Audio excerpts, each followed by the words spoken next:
Wednesday too. Oh, thank you. You too.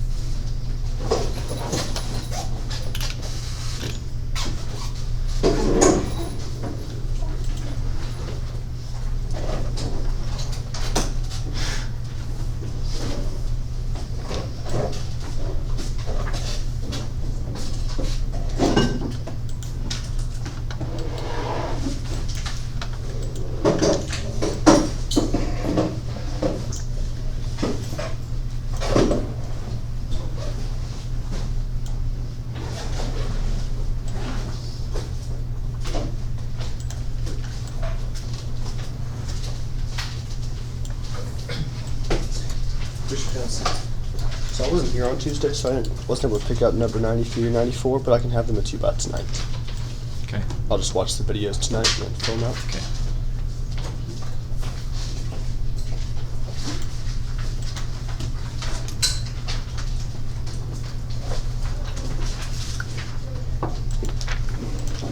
And then this is for the ACTF. Okay. I'll get you signed up. And when it gets closer to time, I'll send you an email with like where you're supposed to go and what time and all that kind of stuff. But I don't have that information yet, so.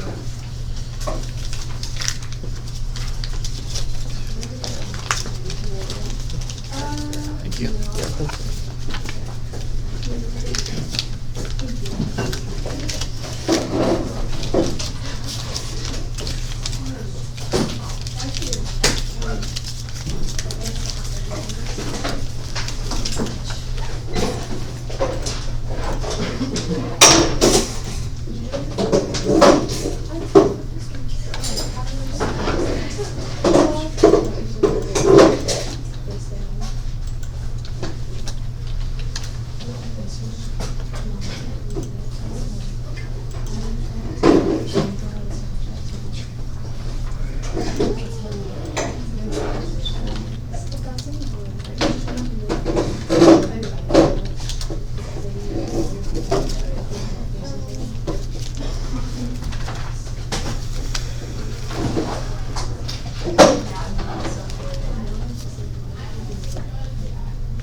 I'll be here.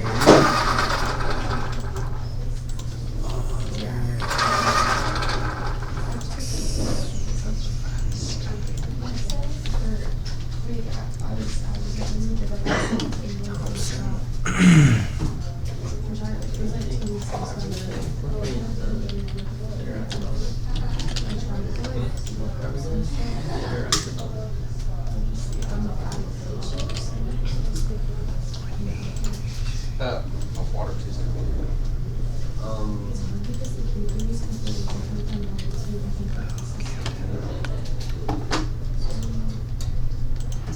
I was looking at these two signs that say applause or gas or scream or something like that. Well, Peter's regular though. Yeah. That's pretty. So,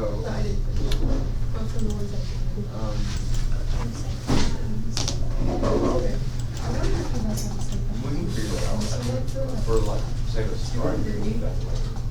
Like, I don't know, get some bigger ball.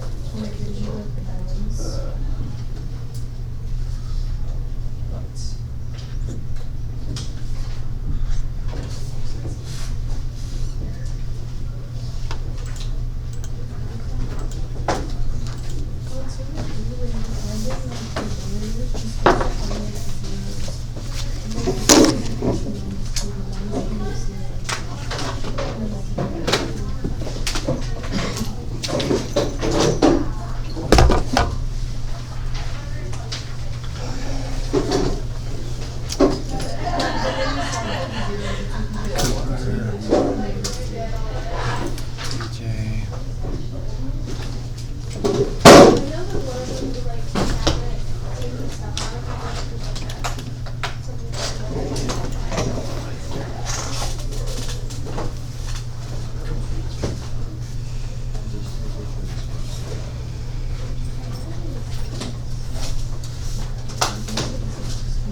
Please stand if you are able and join me in the pledge.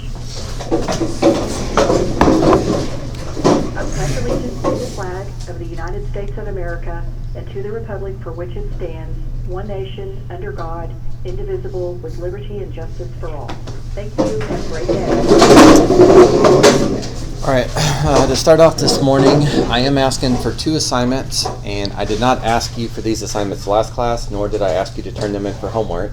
So unless you just saw them in Google Classroom and turned them in yourself, you probably don't have 93 and 94 turned in. So you can either turn those in the Google Classroom right now, or if you'd rather, just put your name on the hard copy and put them in the basket. And I will get those back to you today so that you have those to study. But again, unless you took that upon yourself because they were in Google Classroom, this is the first time I've asked you for them, but you should have had those done from last class and maybe a little bit of homework on 94.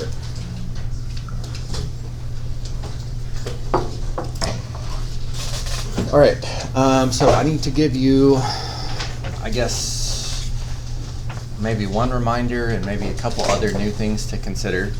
So the reminder about our test is on next class. So this is our last class before your Chapter 5 test. That will be next class, but this isn't a week, so I won't see y'all tomorrow. And there's no school Monday. Not that I see you on Mondays anyway, but Tuesday will be our test day. And of course, after a 3-day weekend, you're more likely to not think about it and then wake up Tuesday morning or Monday night and remember you need to study. So if you've not put some sort of alarm or alert in your phone or planner or whatever your system is, now is probably the time to do that. I don't want that to catch you off guard. So I'm reminding you about that. One new thing I've not verbalized that you should consider, but since we're getting fairly close to ending up with the new material, we have like 3 new topics in Chapter 6, and then I think there's like 4 or 5 topics in the last unit. Of course, you guys want to know this as well as you can for the test, but also consider that if you know it really well, when we get to AP review, that will be that much less on your plate, and you can focus more on related rates and implicit differentiation and stuff we haven't thought about in a while. Because stuff we have thought about recently just tends to be a little bit easier just because it's fresher in your brain. So I'm making that plug for, do your best to really understand it, to offset the AP review and make that a little bit easier. The new piece of information I need to give you is we decided to make the test a little bit longer than your standard one. So when I see you on Tuesday, we will do only the no calculator part. That's 9 multiple choice and 1 FRQ. So that's going to feel like your standard test that we do.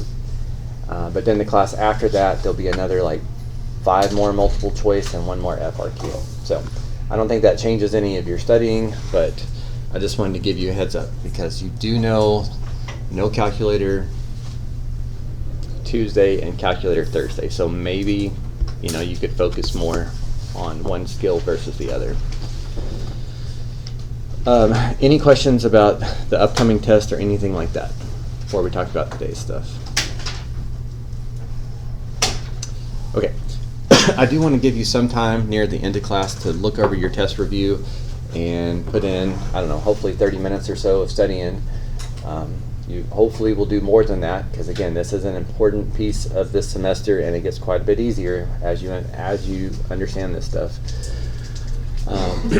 But before we get to that, I have a handout for you guys, number 95, and this is, I think, the first time I've shown you FRQs that I have formatted in this way. So I'm going to be very detailed with the directions here, because we're going to do a lot of this as we get close to the AP review.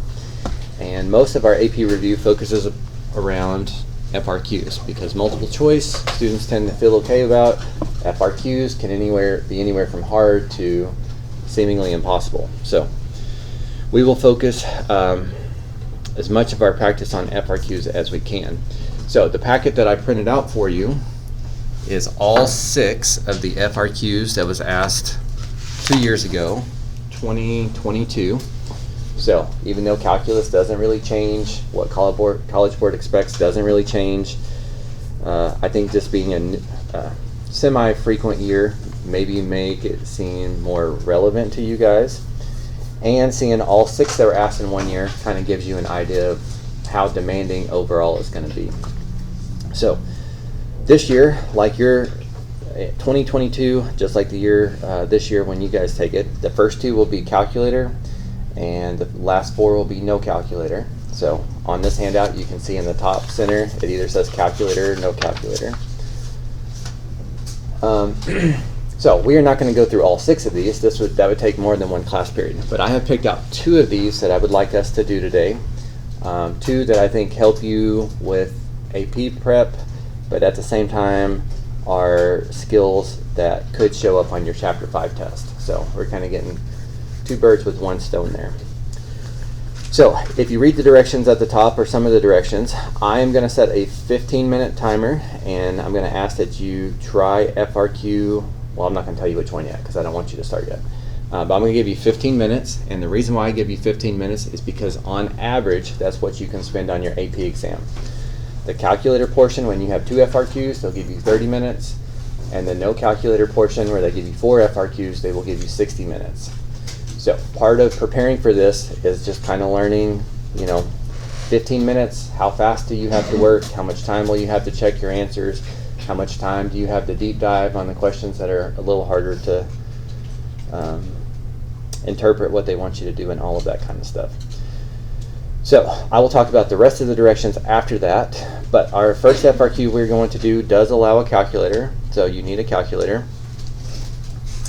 And I will control the timer. You don't have to do that. But the FRQ I would like you to do, and just put in your best effort, please. Now, I'm not going to grade this on accuracy, so if you get 1 out of 9 versus 8 out of 9, you're not going to lose any more classroom points. So it's, it's not high risk or anything like that. But I do want you to put in your best effort, because your best effort will help you identify what kind of tweaks and adjustments you need to make as we practice more and more FRQs. Okay, so FRQ 1, right below the dashed line is where it starts. So go ahead and read that. Try to answer those questions. Try to put in the justification. Try to write down what you think they're going to ask for to get those 9 points. And then we'll talk about it together when the 15 minutes are up. And start now.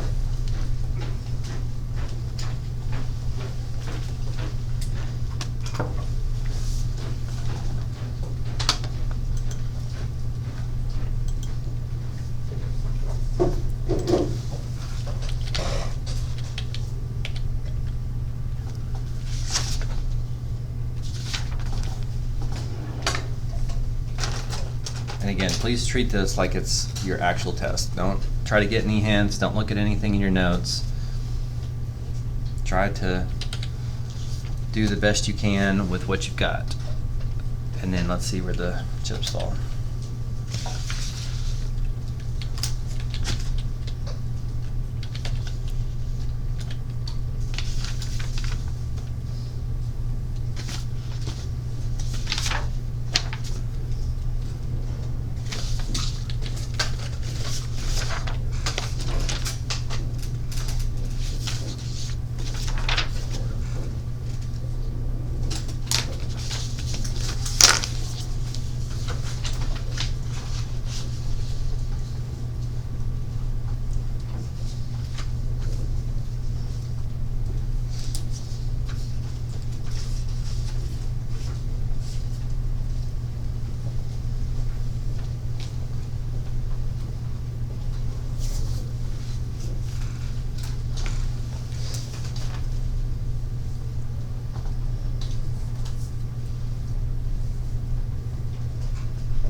again, just to be clear, you don't need to do anything besides try to answer that FRQ to the best of your ability. Don't worry about any of the directions at the top. We'll talk about them when the time is up.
Bless you.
not going to give a lot of time updates, but you do have 6 more minutes.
So there was 15 minutes, and I was trying not to give you any kind of hints or anything, but part of what I suspect happened is you probably finished, some of you finished before 15 minutes, and you sat there and just waited quietly for a few minutes, which I appreciate.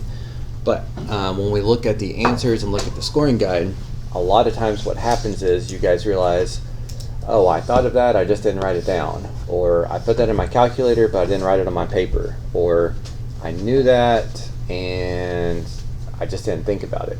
Those are the type of things that can help you out those last couple of minutes when you think that you're finished.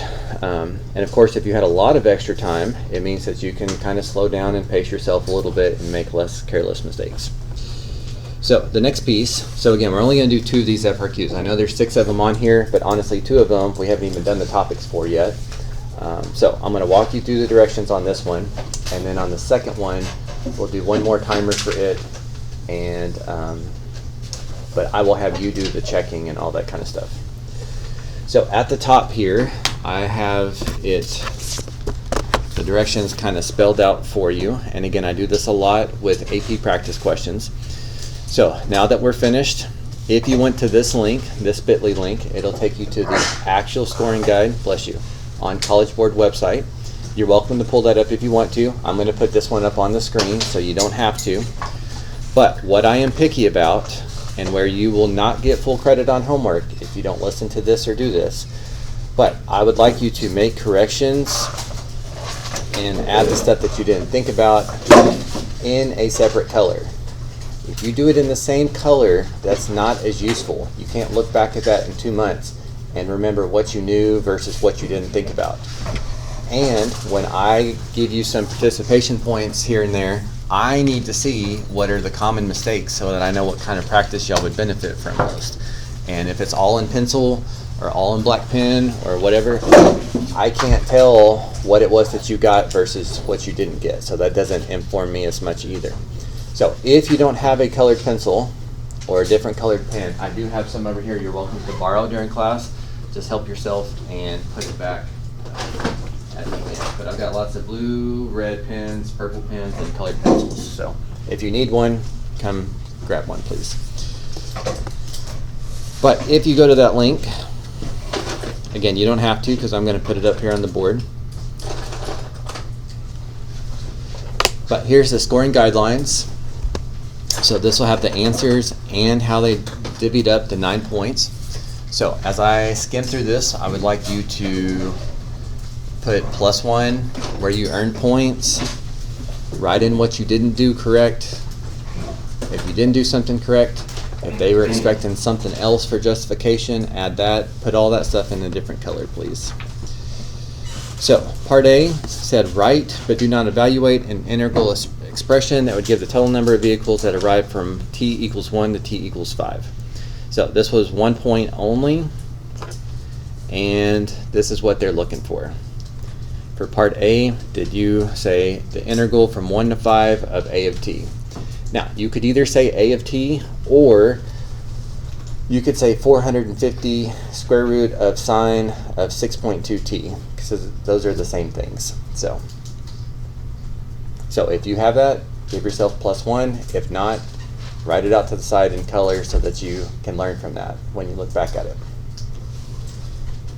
Kind of a side note, why do you think I think it's better to say a of t than to write the 450 square root of sine 6.2t?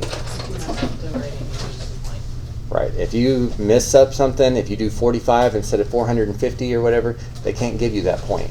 So sometimes it's safer to just say a of t. It's already defined up there. Okay, any questions about part A? Yeah. So if the absolute value wasn't equal, then would the correct answer be with absolute value or without it? You do not need absolute values in this question. Now, some of these have some common questions here, and this might be,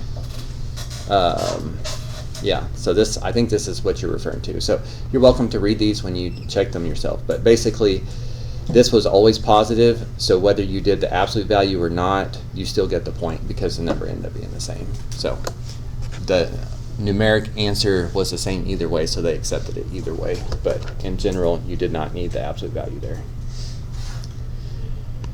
Okay, for part B, looks like we got 2 points. So again, I have to limit how much I can zoom in here. But 1 point if you got the answer 375.537 or 375.536. Again, you always round to 3 decimal places, or you can even truncate to 3 decimal places. They don't care. They will accept either. But 2 decimal places doesn't get you the point. 4 decimal places does not get you the point. 3 decimal places. The entire AP exam. For the other point, they want to see that you wrote out some kind of this type of formula. So you need to have integrated 1 to 5 of A, and then you could either show times 1 over 5 minus 1, or you could show times 1/4, or you could say all of this is divided by 4. Those all mean the same thing. So yours doesn't have to look exactly the same. It just has to be exactly equivalent. So again, it does not have to be 1 over 5 minus 1. It could be 1/4, or you could have this divided by 4. All of those mean the same. But to get this answer, you had to put that in the calculator. But just because you put it in the calculator, if you didn't write that on your paper, you don't get that point. So, once again, make corrections if you need to in the different color, and add a +1 if you got that right. And again, if you have very specific questions, which I'd kind of be surprised if you did here, you can see there's a lot of, these are the most common what ifs, so you can read through that later if you want to. Okay, part C was worth 2 points. So you get 1 point if you said it was increasing, and your reasoning has to be correct, which was that the derivative of A at 1 is positive. The derivative of A when x equals 1 is positive. Anything less than that, you can't get that point, even if your answer is correct.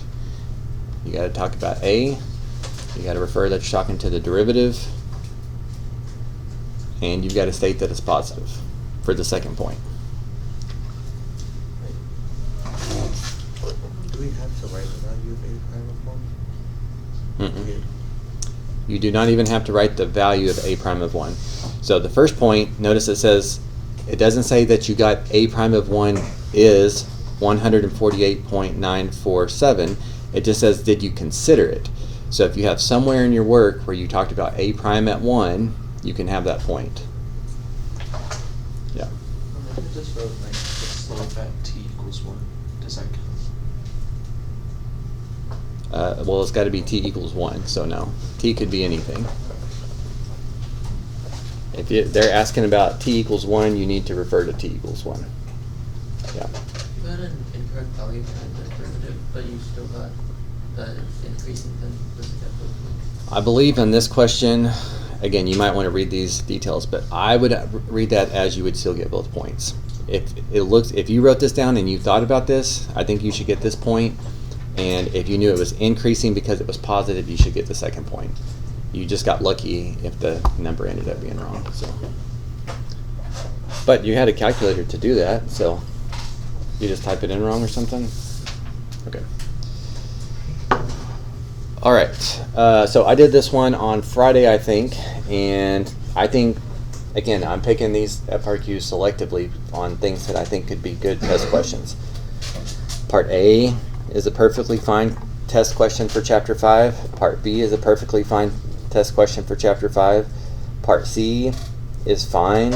I don't know that it's specific to Chapter 5, but it's certainly something you'll need to know. And then when I got to Part D, and this is pretty common, even though I have read this and worked this question out in the past, I still had to read this question several times to try to understand what they were telling me, what they wanted me to find, the approach. It wasn't automatic. And that's where it's nice, if you have the foundations down where you can knock out A, B, and C quickly, you buy yourself more time to think through and work through Part D. But as far as the grading goes, we're not going to get into the math part of it because there's something else I'll tell you about that. But if on your paper you showed that you thought about the derivative of n equals 0, if you have that written down somewhere where it shows that you considered it, you can get a point.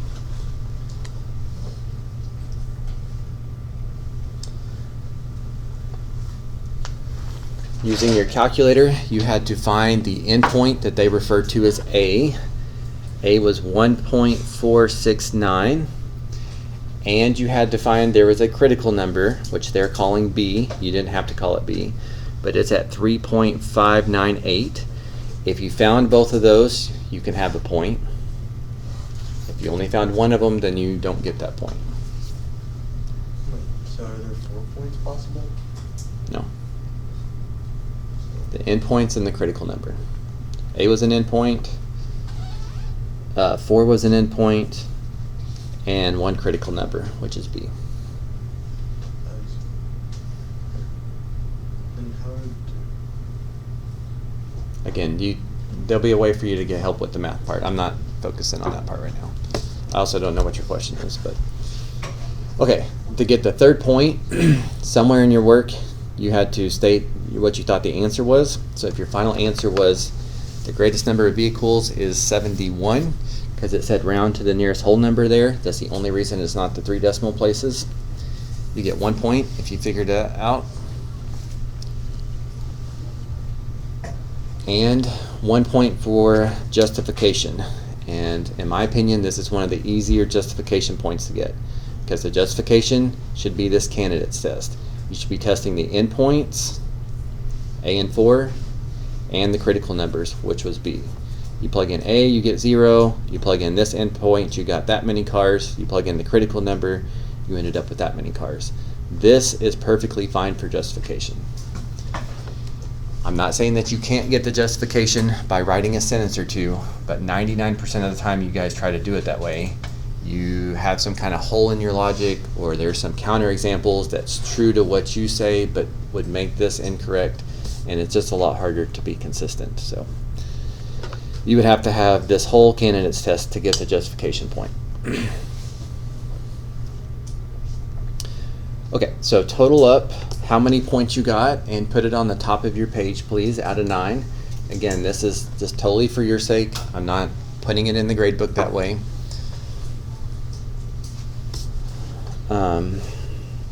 But I think there's, what? I'm not fully sure how to total up the points for number 4, since there's +1 for answer, +1 for justification, +1 for considering n of 1 equals 0, and +1 for A equals T, B equals T equals B. What's the question? So is it +1 for each of those? Up to Yes. 4? Each one of those is worth a point. Huh. I'm just confused because it said 2 points at the top of that question. This was total for part C. That was the bottom of that. Okay, so I guess one lesson I think you can get out of this is reading part D. Again, to me, that was the most intimidating part, the part that I definitely had to dig deeper and put more thought behind, but it was almost half the points. So if you just give up instead of trying to squeeze out a point or two, that can make a big difference. Okay, so a couple things about this one before we do one more. And again, we're only going to do 2 of these this way today. One is, when we do these, sometimes we have class time to go over them and talk about the math. Again, I don't know that all parts of D there is important for your test, your next test. Some of it probably is. Some of it is just stuff that you're supposed to know. But I always try to put a link to where you can watch a video. It's not me, it's somebody else who has worked this one out. Or if you just don't like that one, you can always Google search CalAB 2022 FRQ1 video, and there's hundreds if not thousands of different people that work this out in videos and explain the process and where the answers come from and what you should do. So sometimes it's nice to, if you did pretty good but D was a struggle, maybe pulling up that video and just skipping to part D, you could get the information you needed out of that. So that's part of why I don't want to dig into the math here today, because you could watch that for help there. The other thing I want to mention is a lot of times when we first start these, students will kind of beat themselves up because they don't do as well as they hoped that they would. But there's a couple things you'll need to understand about that. First off, your AP exam, just like how we curve your test, the AP exam is curved too, and it's a sliding scale like the ACT. So when you take your AP exam, if the average score is really high, they consider it to be an easier test and you need more points to get a 3, 4, or 5. If the average score is low, they consider it to be a hard test and you need less points to get a 3, 4, or 5. So that's how it stays fair. You just have to make sure that if you get a hard one, you don't just give up because you're only being compared to everybody else. But if you get 60% of the points on the, I don't know exactly, I do have the numbers and I will share those with you some point. But if you get 60%, it's probably like a high 4. To get a 3 to pass, you really like 50%, I'd say is pretty safe. 50% of the points. So when multiple choice tends to go a little bit better, FRQ you need to just try to squeeze out as many points as possible. So no matter how many points out of 9 you got out on this one, the most important thing to take away is you need to reflect and say, if I saw one like this again, I could get this point, and maybe one more point reasonably easy. I don't expect you to be trying to get 9s on every single FRQ. That's not realistic. They make them too hard to do that. But if you got a 2 today, you need to look at this and say, I could get this as a 3rd point and this as a 4th point without that much effort next time. And as long as you keep making a little bit of growth here and there, they will get easier and you will be perfectly fine by the AP exam. The last thing, just to kind of reiterate and to kind of back up my claims about how hard this is. So out of 9, what do you think the average was on this one this year? 4. Okay, anybody else? 3. Yeah, this one was 3.22. So if you got a 4, that's great. You're already above average. And if you can get above average on FRQ, there is a very, very, very, very strong chance you're going to pass the AP exam. If you only got 3 or 2, again, you only need to be able to squeeze out a couple more points. Work a little bit more in your 15 minutes, check your answers better, all of that kind of stuff. I promise it will get easier.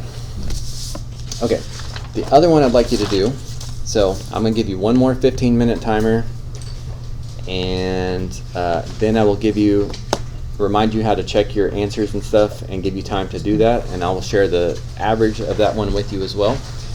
But also, before I forget, just in case you guys want to try some of these other ones on your own time, I don't want you to mess with FRQ2 or FRQ5. There's nothing wrong with those FRQs, it's just those have topics on there that we haven't covered yet. So you're not gonna know how to do FRQ2 or FRQ5 at this point. You will in a few weeks. But I would like you to try FRQ3. This one is no calculator. Again, only the first 2 are calculator, and I think some or most of this would be good question types for your Chapter 5 test, which is why I picked this one out. So try to learn from your timing in the first FRQ and try to make a little bit of adjustments on this one. The last one I will ask you to put 15 minutes of effort into. So please start.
6 minutes left.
So there was another 15 minutes.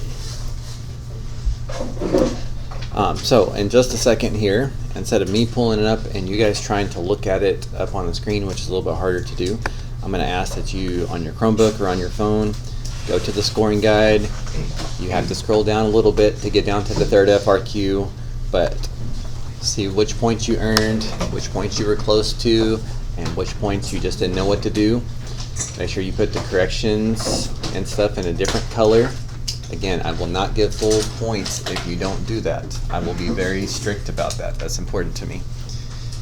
And if there's part of this that sounds like it's from chapter 5, like especially part A, if you end up missing those, then there's a good chance you might need to see those explained. So at home, for part of your homework, you might want to watch this video or Google search your own video if you just don't like that one. But again, I try to pick one that looks better than the others. But before I completely tell you the rest of the agenda for class today, how do you guys feel about this one? Do you think this one was easier than number 1 or harder? Easier? Anybody think it was harder? And this one is pretty typical.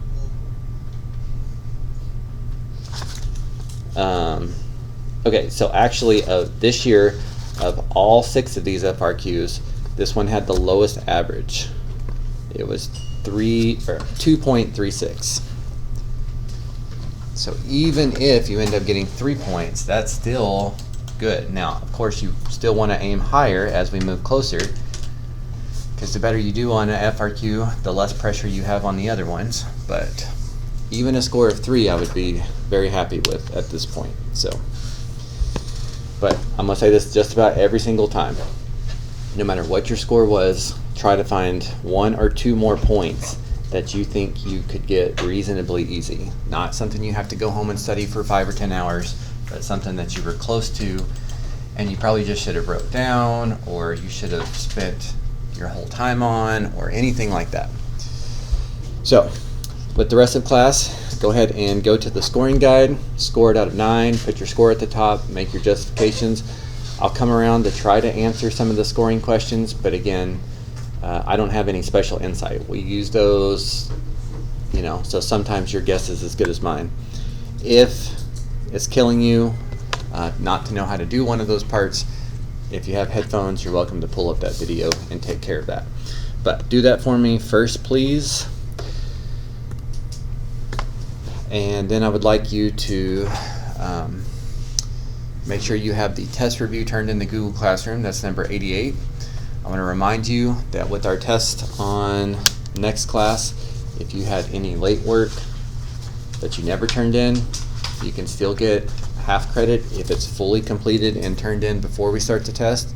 Or if there was anything you got half credit on because it wasn't completed, you can go back and complete it, and you can get half of the points that you missed back. But again, just like last semester, my red line with that is the test date. So if those homework points are important to you, then I only ask that you do it before the test. So, all right, and I think that's it. So you guys have about 40 minutes to do those couple things. Finish looking at this FRQ.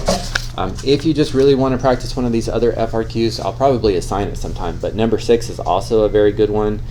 Again, I'm just trying to let you balance a little bit. A little bit of AP practice, a little bit of FRQ practice, a little bit of Chapter 5 practice, but also give you some class time to look at your review and study. So that's the only reason I didn't also ask you to do FRQ 6 today. There's also nothing wrong with FRQ 4. It's just that very little of that has to do with Chapter 5, so it's probably not a priority today.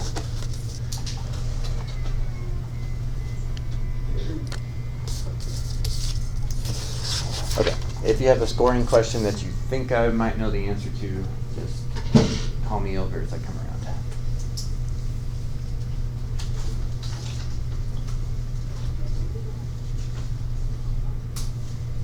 That's not so bad.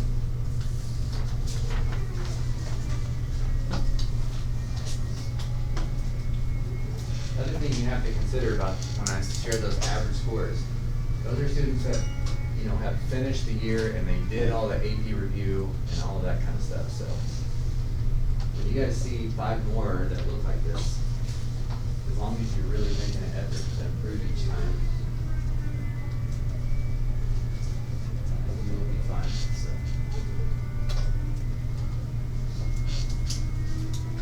It's not even necessarily a fair comparison to compare you to the average right now, because they have more time to my opinion, figure out that.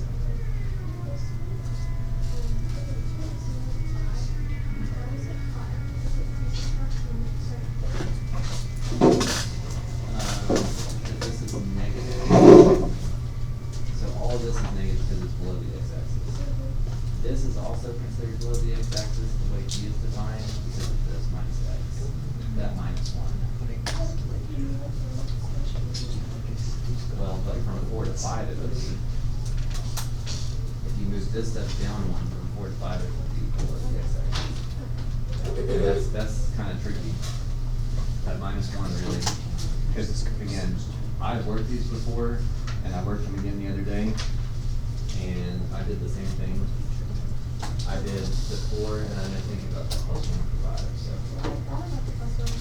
Or the minus 1.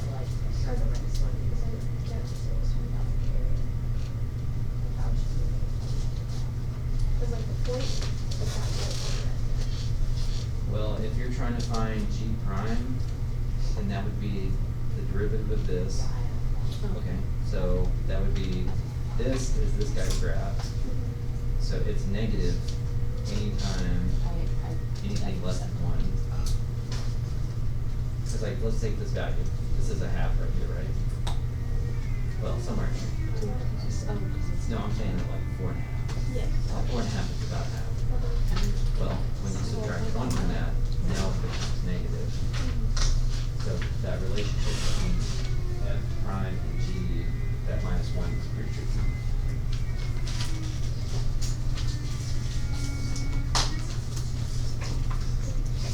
Got real pins over there.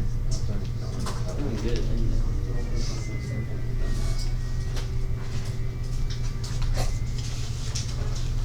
No score? I need that back though. Yep. Can you steal it? Well, I get about 1 pack of those in there, so. Yeah. Has to be protected.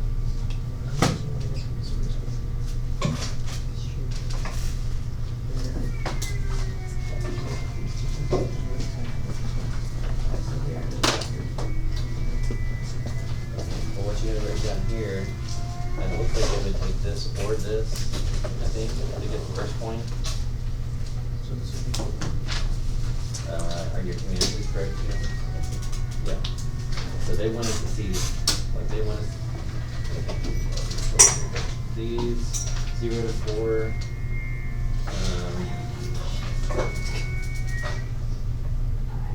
Why is yours 4 to 0? Oh, they switched it, okay. Yeah, they subtracted, yeah. Yeah, that's fine. But what happened, at least yesterday in my 8A class, a lot of people did the area stuff up here, wrote the answer down, but they didn't write the integral part, and they want to see the integral part. So they want to see that you're connected the calculus to that question, so. But you didn't even have to have both, just either one would work.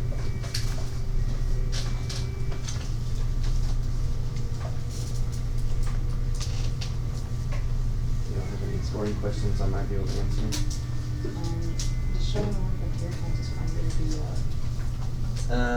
Well, on the actual AP exam, it'll be like, here's the question on a piece of paper.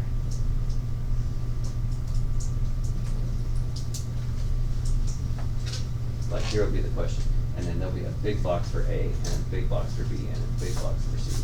Yeah. So generally, when they're grading part C, they can only look at box C.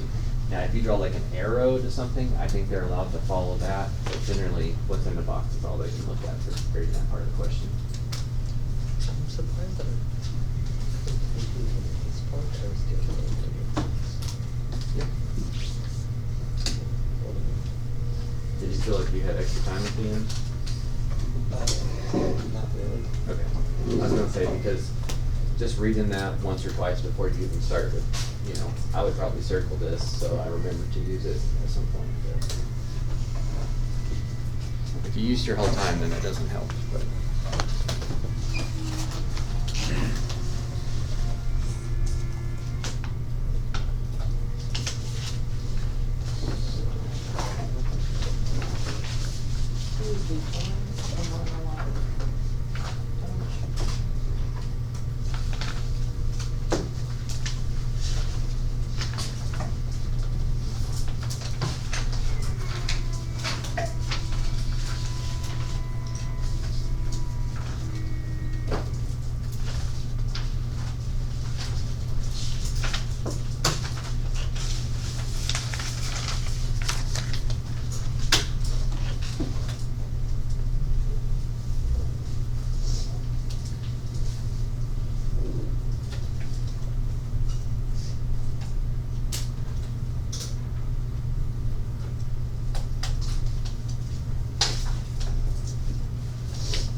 okay, as you guys finish that up, again, I was trying to give you a little bit of time to look over your test review.